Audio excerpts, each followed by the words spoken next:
The great chamber of the Galactic Council was the largest room Jake Carter had ever seen. Crystal walls rose hundreds of feet into the air, glowing with soft blue light. Floating platforms held representatives from 47 different alien species, each one older than human civilization itself. Some had scales, some had feathers, and some had forms that human eyes could barely understand. The air smelled strange, a mix of chemicals designed to keep every species comfortable. Jake stood at the small platform assigned to humanity. It was placed near the bottom of the chamber, lower than almost everyone else. This position was not an accident. It was a reminder of where humans belonged in the eyes of the Council. Beside Jake stood his team. Commander Lisa Monroe was a tall woman with sharp eyes and silver hair tied back in a tight knot. She had spent 20 years in the Earth Defense Force before becoming a diplomat. Dr. Kevin Price was younger, with messy brown hair and glasses that he constantly pushed up his nose. He was the smartest person Jake knew when it came to alien technology. Amy Saunders completed the group. She was small and quiet, but she understood alien cultures better than anyone on Earth. Today was supposed to be different. Today, humanity would finally receive full membership in the Galactic Council. They had waited 200 years for this moment. 200 years of following every rule, accepting every restriction, and proving themselves worthy. The High Arbiter floated forward on his platform. His name was Zethral, and he belonged to the Veluxi species. He looked like a giant insect with 6 legs, 2 large eyes, and mandibles that clicked when he spoke. A translation device turned his clicks into words that Jake could understand. The Council has reviewed humanity's petition for full membership, Zethral announced. His voice echoed through the chamber. We have carefully considered their progress over the past observation period. Jake felt his heart beating faster. Lisa placed a steady hand on his shoulder. The Council has decided, Zethral continued, to deny the petition. The words hit Jake like a punch to the stomach. Denied. Again. This was the 7th time in 50 years. Humanity remains too young, Zethral explained.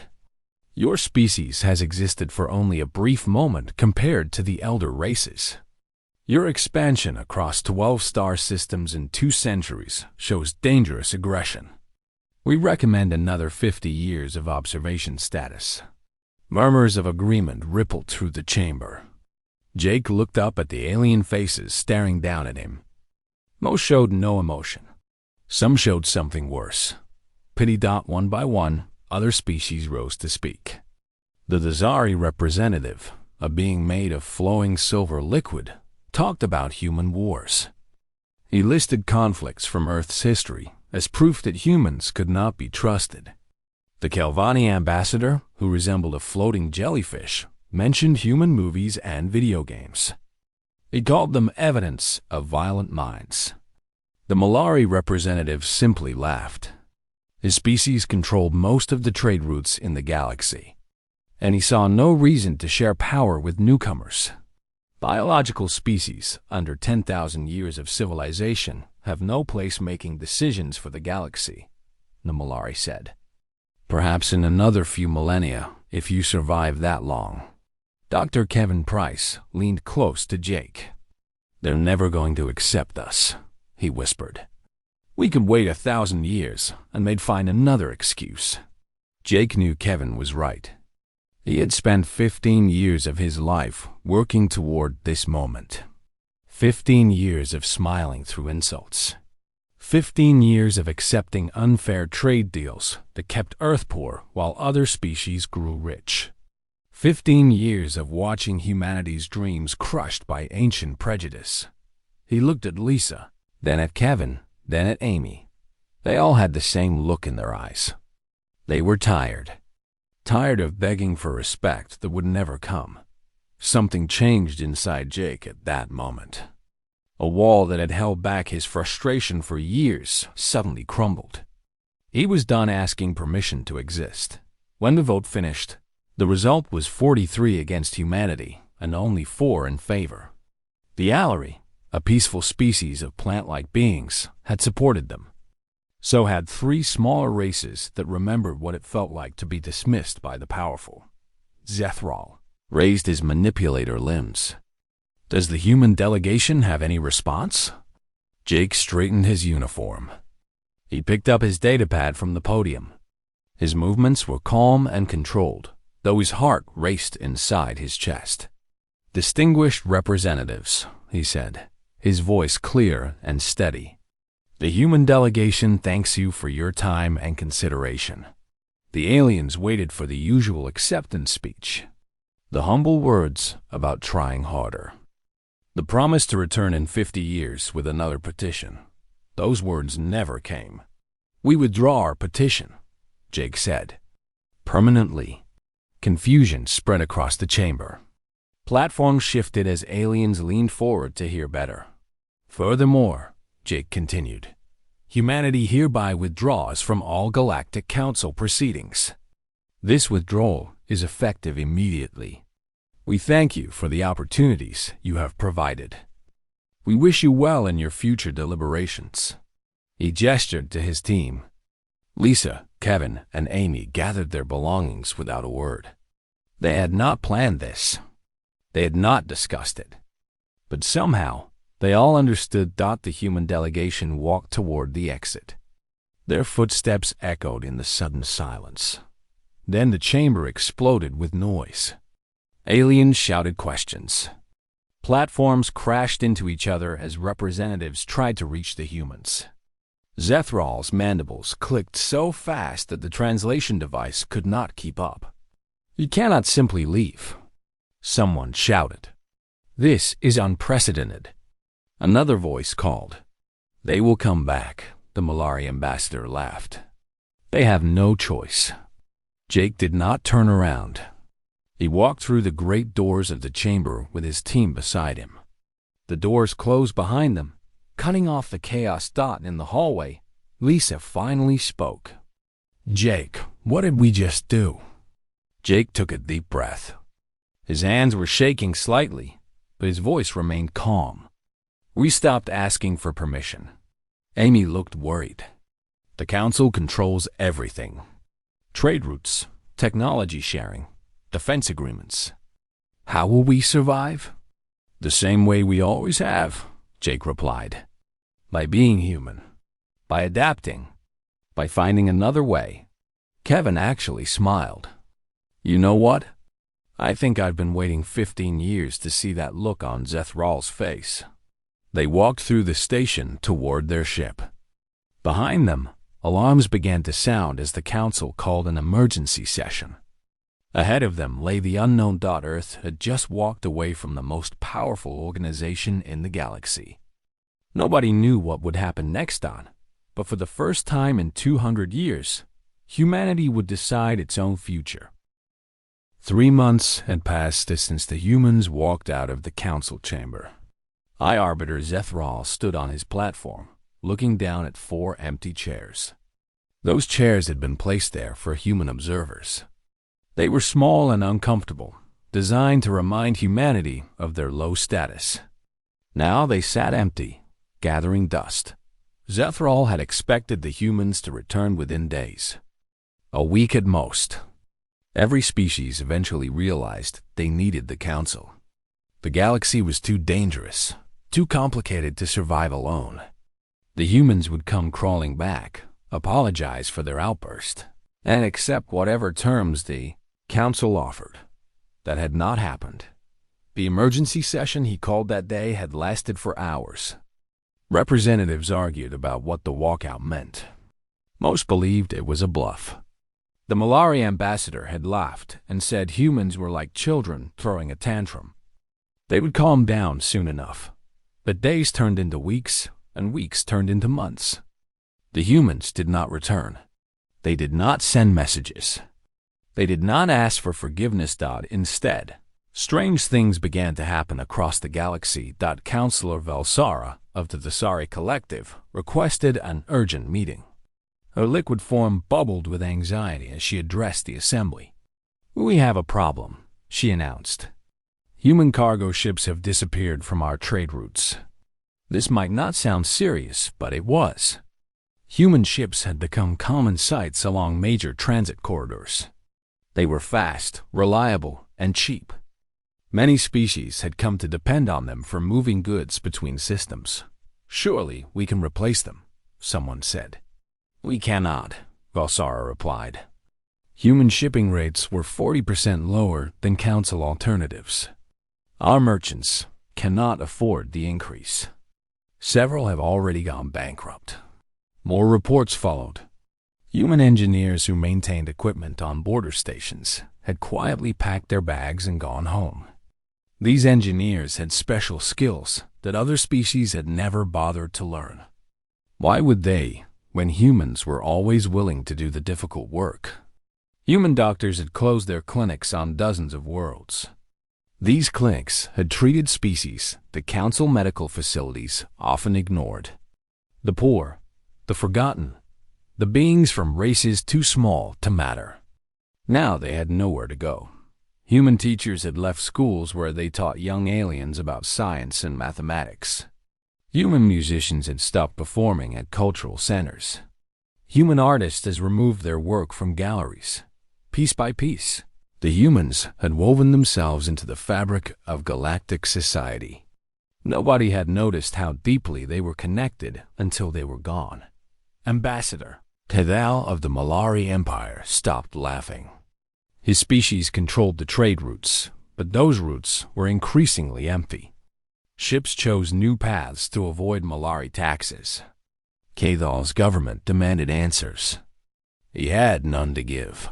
The Council sent messages to Earth, official communications asking for clarification, informal requests for discussion, even a carefully worded apology that blamed the walkout on miscommunication. Earth responded with a single statement from Lisa Monroe, who now held the title of Secretary of External Affairs. Humanity spent 2 centuries asking permission to exist among you. We have decided to stop asking. Nothing more. No demands. No threats.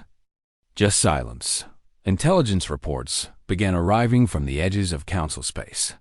Human ships had been spotted in regions the Council rarely visited. The neutral zone, they called it. A lawless area where species rejected by the Council made their homes. The Varaks. Syndicate lived in the neutral zone. They were a coalition of beings who had refused Council membership centuries ago. The Council considered them criminals and outcasts. Now human diplomats sat at Varaks tables, sharing meals and making deals. This is unacceptable, Zethral declared. The Varaks are dangerous. They reject civilized law. Councilor Miraset of the Ellery, one of the 4 who had supported humanity, spoke up.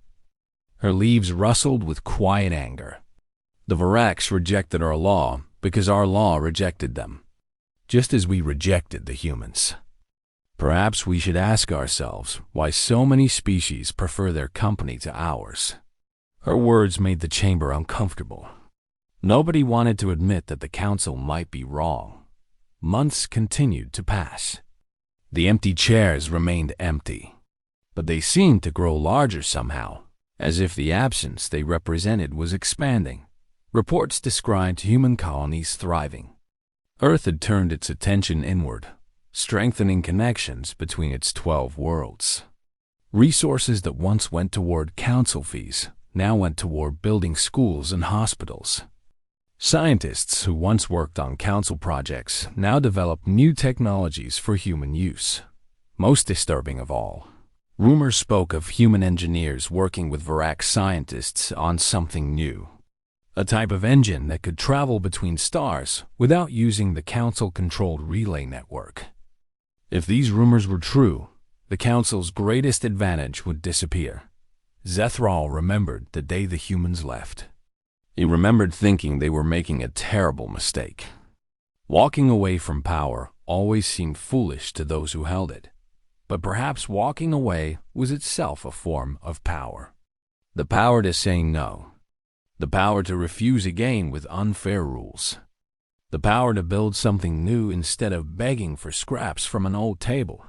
The Kelvani Commonwealth sent a quiet message to Earth, asking about trade opportunities. When news of this leaked, 3 other species made similar inquiries. They claimed they were simply exploring options. Zethral knew better. They were testing the waters, wondering if life outside the Council might be possible. At the next Council session, Zethral looked at those empty chairs. They had been designed to make humans feel small. Now they made the Council feel incomplete. What do we do? Asked one of the younger representatives. Zethral had no answer. In 3,000 years of Council history, no species had ever voluntarily walked away. There were no rules for this situation, no precedent to follow. The humans had done something the Council never expected. They had stopped playing by Council rules entirely. And somehow, they were winning. Outside the Great Chamber, the galaxy continued to turn. Ships flew, stations hummed, and beings of countless species went about their lives. But something had shifted. A crack had appeared in the foundation of galactic order.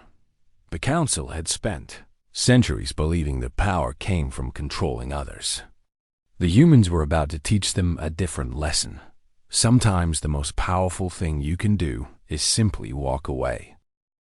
1 year had passed since the walkout. The galaxy looked very different now. Commander Greg Lawson stood on the bridge of his ship, the Endeavor. Through the wide windows, he watched dozens of vessels pass by. Cargo ships, passenger transports, scientific vessels, and trading frigates all moved through space in organized patterns. They came from 100 different worlds, and they all had one thing in common. None of them belonged to the Galactic Council. This was Station Horizon. And Greg still could not believe what it had become. 1 year ago, Station Horizon was a small human outpost on the edge of explored space. It had a few repair bays, a medical clinic, and a trading post that barely made enough money to stay open. Council representatives had laughed at it. They called it a waste of resources. Now, Station Horizon was the largest trading center outside Council territory. Ships waited in line for days just to dock. Merchants from species the Council had ignored for centuries came here to buy and sell goods. The station had grown so fast that construction crews worked around the clock to build new sections. Greg's communicator buzzed. "Commander, we have another convoy requesting passage through Sector 7. Origin?" Greg asked. "Tesseri Freehold, sir. 12 ships carrying medical supplies." Greg smiled. The Tesseri had been among the first to ally with humanity. They were a loose group of smaller species that the Council had never considered important. For centuries, they had survived on scraps, trading among themselves while Council members ignored them. When humanity reached out with an offer of friendship instead of demands, the Tesseri had accepted without hesitation. "Grant them passage," Greg said, "and send a welcome message. Tell them we are honored by their presence." This was how humanity did things now. No fees for using trade routes. No permits required to travel. No endless forms and waiting periods. Just respect and cooperation. Far from Station Horizon, on a planet called New Geneva, Dr. Natalie Cross was making history. Natalie led a team of human scientists working alongside researchers from the Varak Syndicate. The Varaks looked frightening to human eyes, with their gray skin, sharp teeth, and 4 arms. Council propaganda had painted them as monsters for centuries. But Natalie had learned the truth. The Varaks were brilliant scientists who simply refused to share their knowledge with species that treated them like criminals. "The protein sequence is complete," announced Varax. Researcher called Krath. His deep voice rumbled like distant thunder. "We can begin testing tomorrow." Natalie looked at the data on her screen. After months of work, they had done it. A universal vaccine delivery system that could protect any carbon-based life form against the most common diseases in the galaxy. Council scientists had declared such a thing impossible. They said the biological differences between species were too great. They had been wrong. How many lives will this save? Natalie asked quietly. Krath placed one of his hands on her shoulder. Despite his fearsome appearance, his touch was gentle. Millions. Perhaps billions. Species that the Council left to suffer will finally have protection. This was the true power of cooperation. Humans had creative minds that found solutions where others saw only problems. The Voraks had centuries of biological knowledge accumulated through careful study. Together, they accomplished what neither could have done alone. Back in Council space, the effects of humanity's departure continued to spread. Trade revenues had dropped by 30%. The Council had always charged fees for everything. Fees to use jump relays. Fees to dock at stations. Fees to transport goods through certain corridors. These fees had funded the Council's massive bureaucracy for thousands of years. Now traders had choices. They could pay Council fees, or they could use the new routes that passed through human-allied territory. The new routes were longer, but they were free. Many chose freedom over convenience. Species began asking uncomfortable questions. Why did Council membership cost so much when humanity's alliances cost nothing? Why did the Council restrict technology sharing when humans gave away innovations freely? Why did the Council demand loyalty when humans asked only for friendship? The Kelvini Commonwealth made their decision quietly. After centuries of Council membership, they reduced their status to observer. Their official reason was economic difficulty. Everyone knew the truth. They were testing life outside the Council's control. Others followed. The Dazari Collective opened formal trade negotiations with Station Horizon. A small species called the Marathi, who had been denied Council membership for 800 years, joined the Dazari freeholds. Every week brought new announcements. High Arbiter Zethral watched his empire crumble piece by piece. He called emergency sessions that solved nothing. He threatened species who traded with humans, but his threats felt hollow. What could he do? The Council's power had always depended on being the only option. Now, there was another option, and it was better. The most frightening news came from deep space. Human engineers, working with Vorak scientists and Tessari pilots, had completed testing of a new engine design. This engine could jump between stars without using the ancient relay network that the Council controlled. The relays were the foundation of Council power. They had been built by a species that vanished millions of years ago. Nobody knew how to create new ones. Whoever controlled the relays controlled the galaxy. Now humans had made the relays unnecessary. Amy Saunders, serving as Earth's Secretary of Interstellar Relations, announced the new technology at a public gathering on Station Horizon. Representatives from 60 species attended, none of them Council members. This engine belongs to everyone, Amy declared. We will share the designs freely with any species that wants them. The stars were never meant to be controlled by a few. They belong to all of us. The crowd erupted in cheers. Beings who had spent their lives feeling small and powerless suddenly saw a future where they mattered. On his platform in the Council chamber, Zethral received the news. His mandibles clicked slowly as he processed what it meant. The humans had not attacked the Council. They had not fired a single weapon. They had not even spoken harshly about their former partners. They had simply built something better and invited everyone to join. Against such a strategy, Zethral had no defense. You could not fight an enemy who offered you gifts. You could not defeat a rival who helped your own citizens more than you did. The humans had found a weapon more powerful than any fleet. They had found the power of generosity, and the galaxy was changing forever because of it. 2 years after the walkout, High Arbiter Zethral stood before a broken council. The great chamber that once held representatives from 47 species now felt half empty. Platforms that should have been occupied sat dark and silent. The crystals on the walls seemed dimmer somehow, as if the building itself knew that something had changed. 7 species had formally withdrawn from council membership. They did not make angry speeches or issue dramatic statements. They simply sent polite letters thanking the council for its past guidance and explaining that they had decided to explore other opportunities. Everyone knew what those opportunities were. 12 more species had reduced their participation to observer status. They still attended meetings sometimes, but they no longer voted. They no longer paid full fees.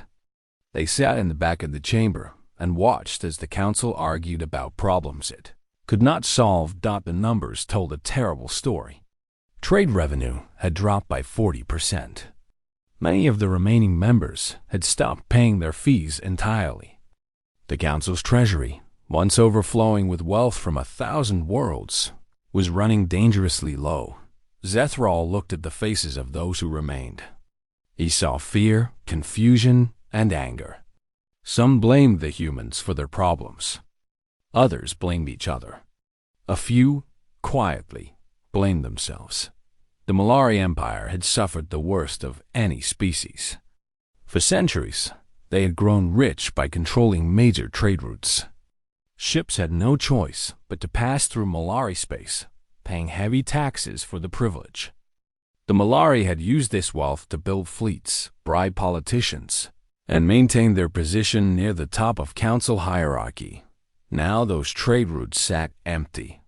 The new human-built corridors offered faster travel with no taxes at all. Merchants who once grumbled about Malari fees simply stopped coming. The Malari economy collapsed within 18 months. Ambassador Katho, who had laughed at the humans on the day of the walkout, was gone. His government had fallen to internal revolt. Citizens who had lost everything demanded change. Katho had fled to a remote colony, hiding from those who blamed him for their suffering. His replacement stood before the council now. She was younger than Katho, with scales that shimmered green instead of his dull brown. Her name was Selvari, and she carried a very different message. "We underestimated them," she admitted. Her voice was soft, but it carried through the silent chamber. "We saw their short lives and assumed they thought only of the present. We saw their history of conflict and assumed they would destroy themselves. We were wrong about everything." Zethral wanted to argue, but what could he say? The evidence surrounded them. Empty platforms, empty treasury, empty trade routes. "Perhaps," Selvari continued, "we should consider asking them to return." The suggestion sparked immediate debate. Some representatives shouted that humanity should be punished for causing this crisis. Others pointed out that humanity had caused nothing. They had simply left. Everything that followed was the council's own failure. After hours of argument, the council reached a decision. They would send an invitation to Earth, an offer to discuss renewed participation in galactic governance. The language was carefully chosen to sound welcoming without admitting fault. Amy Saunders received the invitation at her office on Station Horizon. She read it 3 times before responding. Part of her wanted to feel satisfied.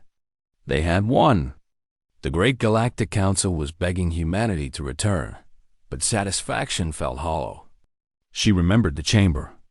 She remembered the condescending speeches and the dismissive votes. She remembered every time she had smiled through insults because diplomacy required patience. She contacted Jake Carter, who now served as Earth's president after winning election by a massive margin. His face appeared on her screen, looking older than when they had walked out together. Leading humanity through such a dramatic change had taken a toll. "They want us back," Amy said. Jake nodded slowly. "I saw the message. What do you think?" "I think they're not inviting us because they respect us. They're inviting us because they're afraid." "You're probably right," Jake agreed. "So, what do we do?" Amy thought about this question for a long time. She thought about revenge, about making the council pay for centuries of mistreatment, She thought about rejection, about refusing their invitation and watching them collapse completely.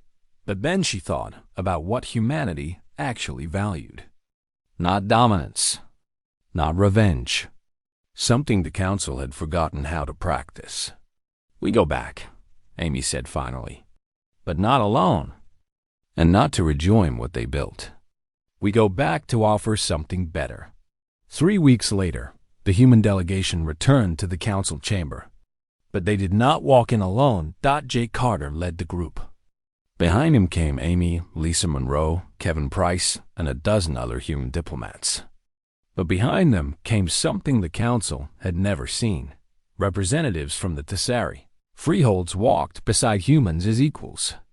Varax delegates, their gray skin and sharp teeth making council members nervous, stood proudly in the open.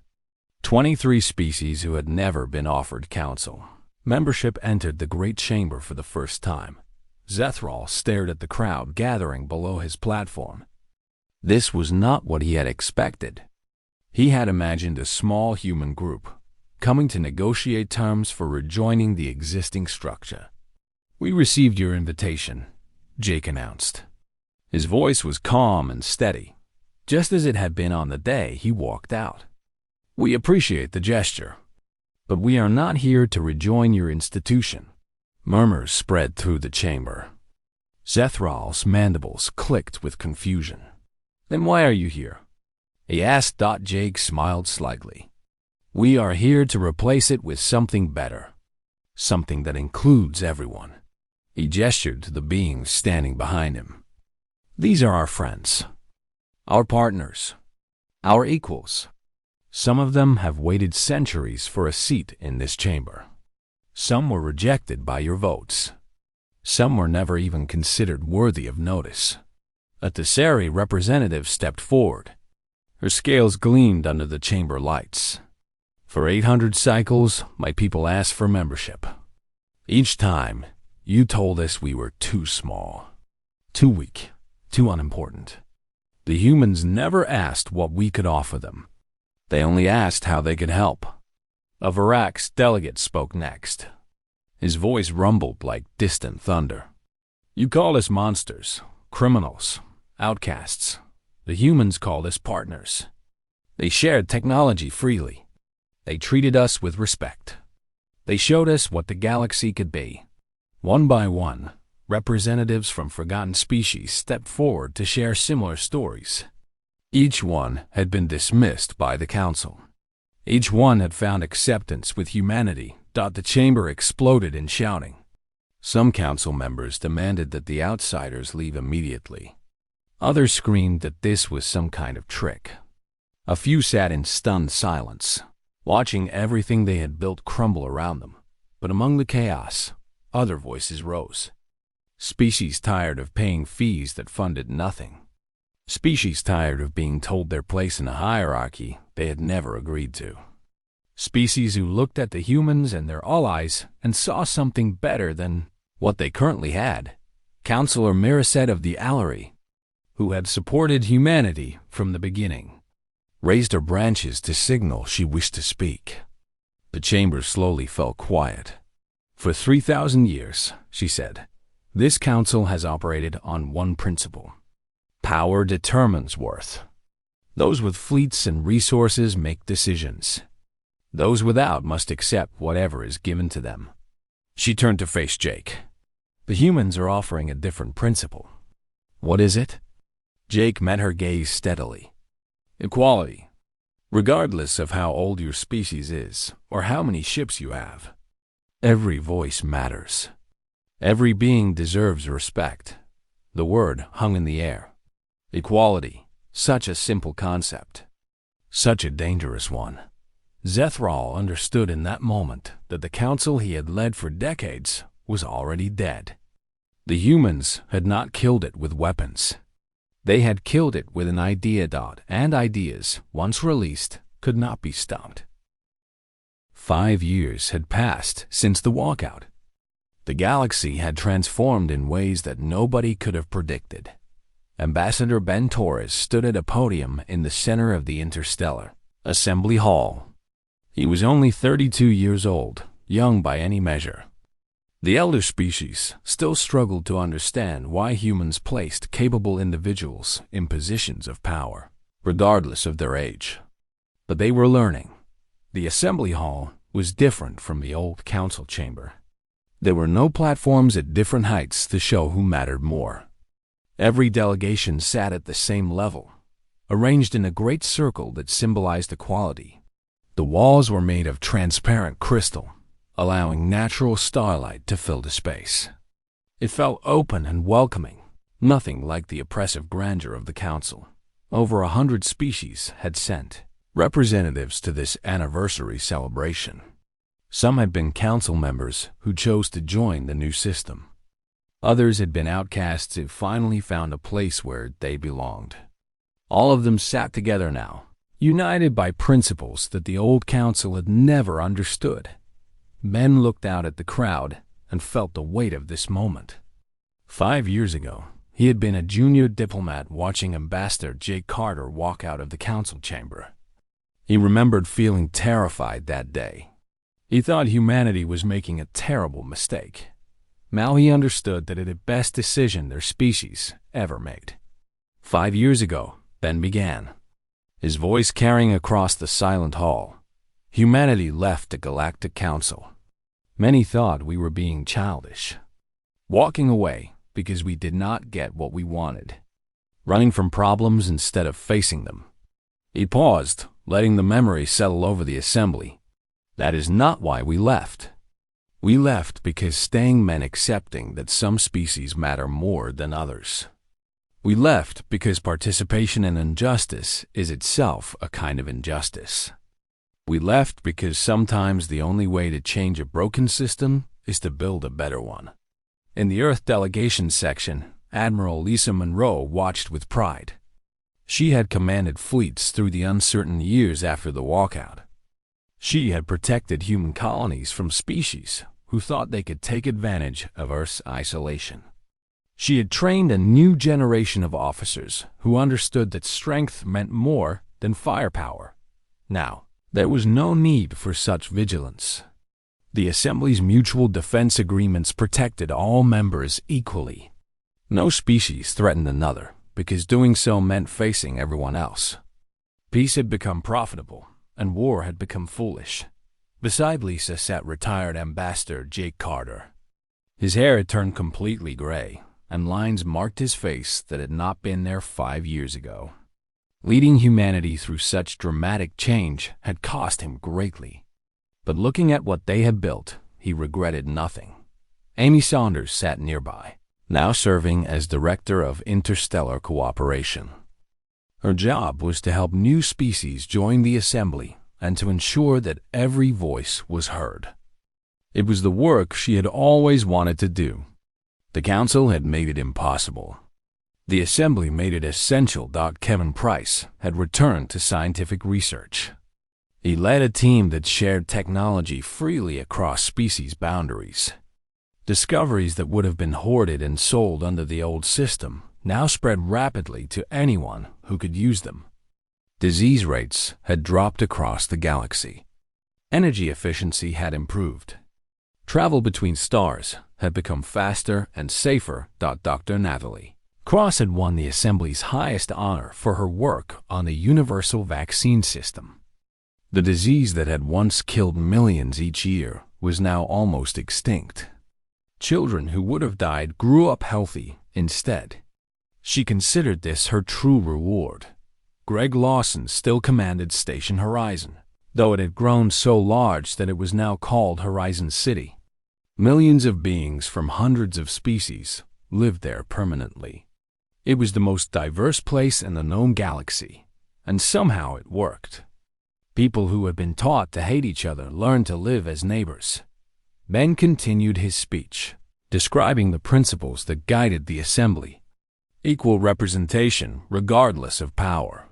Decisions made by consensus rather than force. Rights that could not be voted away by majority rule. These ideas had come from humanity's own painful history. They knew what happened when some people decided that others did not deserve respect.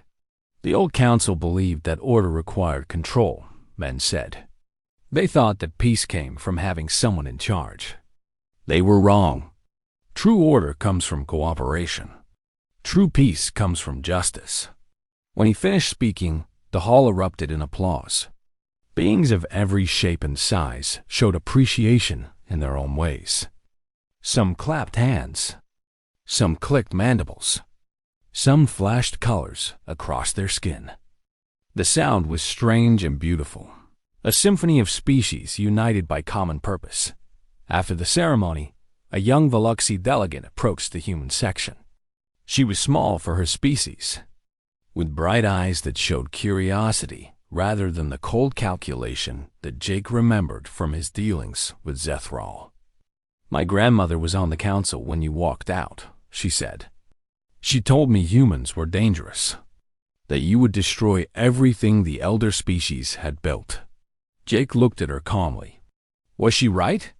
The young Veluxi considered the question. Yes and no. You did destroy what they built, but you destroyed something that deserved to be destroyed, and you built something better in its place. Amy Saunders reached out and took the young delegate's manipulator limb in a gesture of friendship.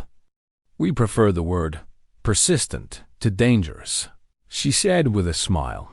The young Veluxi made a sound that might have been laughter. "Persistence. Yes, my grandmother said humans never gave up." She meant it as criticism.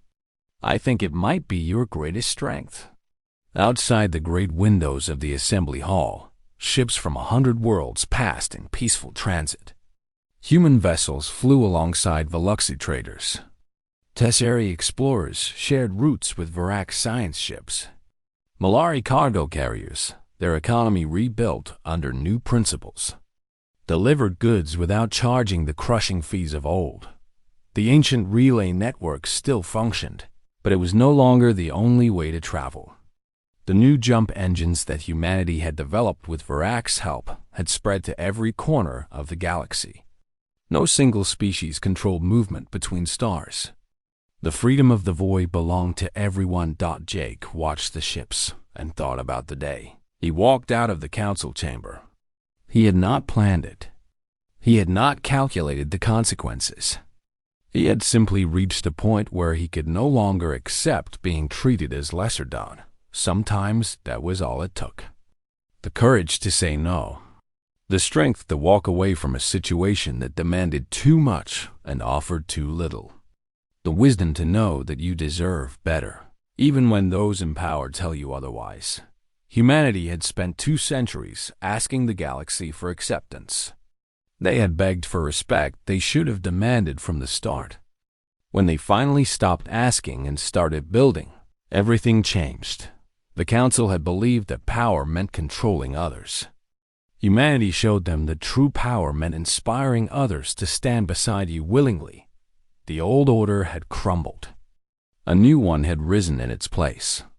And somewhere in the eternal darkness between stars, the future waited for species brave enough to reach for it together.